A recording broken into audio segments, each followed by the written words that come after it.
fellow gamers and gamestresses. This is Chrolaw75, and today we'll be looking at a game that I really enjoyed playing.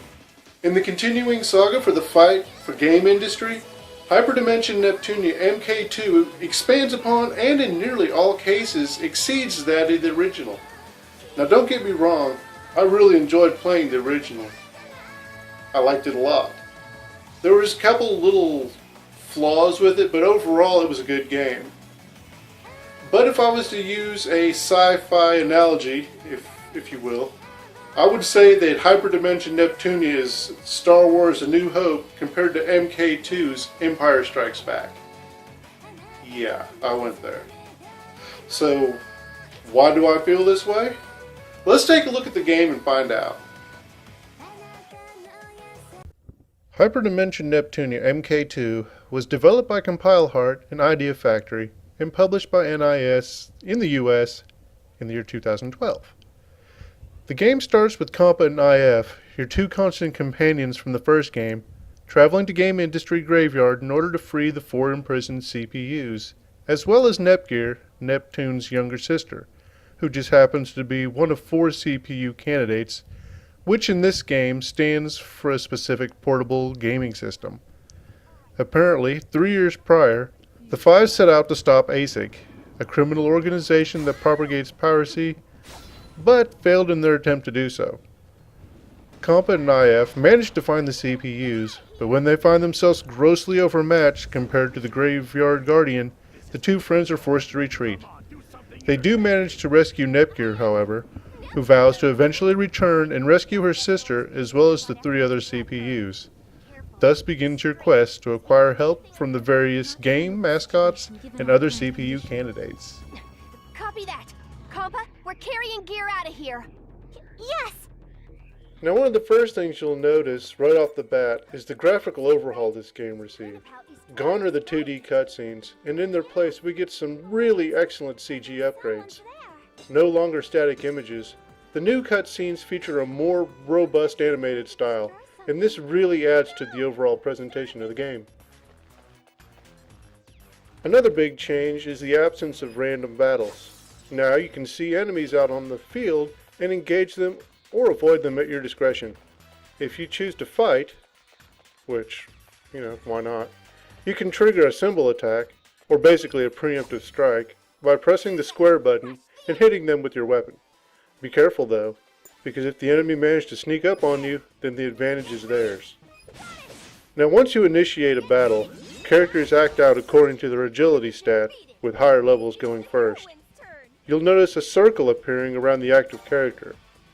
This is your move radius, and you can go anywhere inside this circle. If an enemy is within range, you can start your attack with the X button, and from there, you are allowed to continue attacking until you exhaust your AP meter. Like the first game, you can use a combo system that allows for some seriously impressive damage.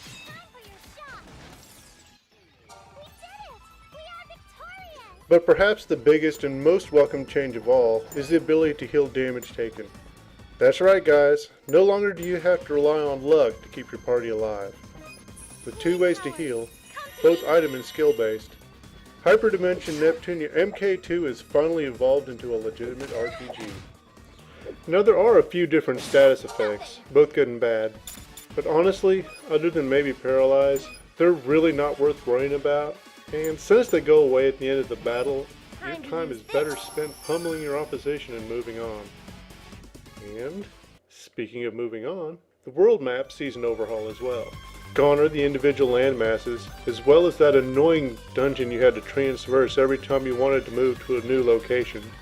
And in its place is a seriously convenient one-stop shop map that encompasses everything in one convenient location. As the story progresses, more areas unlock for you. Some of these areas further the storyline, while others merely allow for guild quests and level grinding. All in all though, it's a significant improvement over the original. The soundtrack is composed of several catchy, atmospheric tunes that are, for the most part, varied and pleasing to listen to. The intro song is especially catchy, and I find myself humming it throughout the day.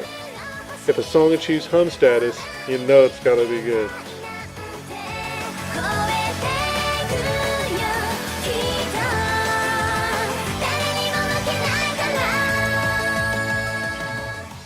And of course, what game is complete without memorable antagonists?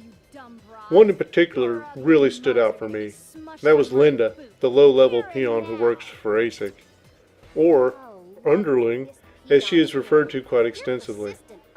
She'll attempt to thwart your plans again, and again, and again, and again, and again, and so on and so forth. She really reminds me of Team Rocket in the Pokemon TV series.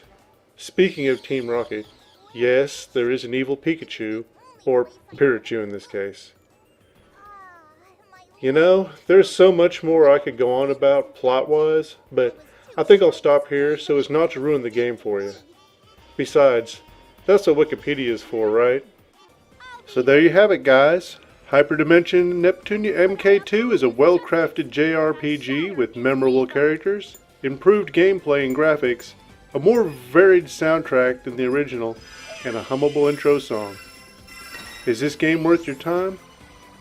I'd say yes, assuming you enjoyed the first one, or if you like anime-style RPGs in general. I honestly can't think of anything negative to say about this one, so if you're looking for your next gaming fix, do yourself a favor and check out Hyperdimension Neptunia MK2. Thanks for watching, fellow gamers and gamestresses, and I hope to see you again soon.